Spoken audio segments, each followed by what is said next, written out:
ملګرو السلام علیکم. روغ جوړ او خوشاله اوسئ. علي حیدر سلطان خیل یم. نن در سره د زعفرانو په حواله یو څو خبرې کول غواړم. ملګرو دا د زعفران بوټی دی، تاسو چې کوم وینئ دا ما یو څو غوټې لګولې وي، یو ملګري راته راکړ وي او ماشاءالله ډېرې په کامیابۍ سره راختل دي او ډېر ښه ګروت کوي.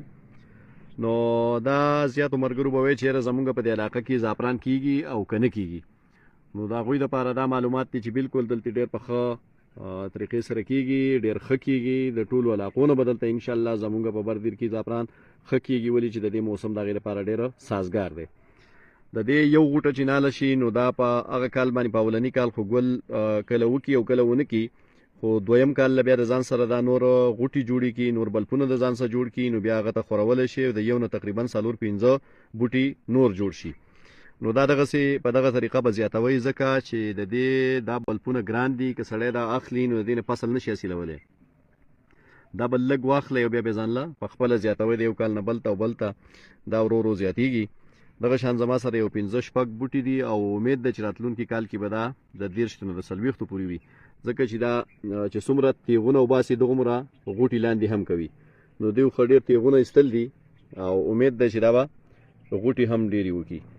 نو دا چې کله ګل وکړي هم بیا سره شریک کړم او دا به په داسې خاوره کې لګوئ، کومه خاوره کې چې شګه پکې لږه میلاو کوي، لږه به عامه خاوره وي او څه به ورسره ډیران وي، وروس ډیران. نو دا په داسې نرمه خاوره کې کیږي. دویمه خبره د دې دا ده چې دا داسې ځای کې به کرئ چې اوبه پرې نه ودرېږي، یعنې اوبه جذب کوي په داسې خاوره کې دا کیږي. که په دې باندې اوبه ودرېږي نو د دې دغه بلب چې کوم دا ډېر کمزوری بیا ورستېږي. نو د دې نه به دا په داسې خاوره کې به دا لګوئ چې دا اوبه د هغې نه وځي او اوبه پکې ودرېږي نه. نو دا چې کله ګلونه وکړي بیا به درسره هم شریک کړم. او کم ملګري چې غواړي چې زعفران وکرو نو وکرئ، دا ډېر ښه قیمتي څیز دی. په دنیا کې په ډېرو ملکونو کې دا کرلی کېږي او ډېر غټ آمدن لري. نو ما هم په دې باندې اوس دغه ده شروع کړ، د یو څو بوټي مې لګول دي او انشاءالله راتلونکي کال کې که ژوند و دا به نور هم زیاتو او د دې نه به پیدې اخلو انشاءالله. ډېره زیاته مننه.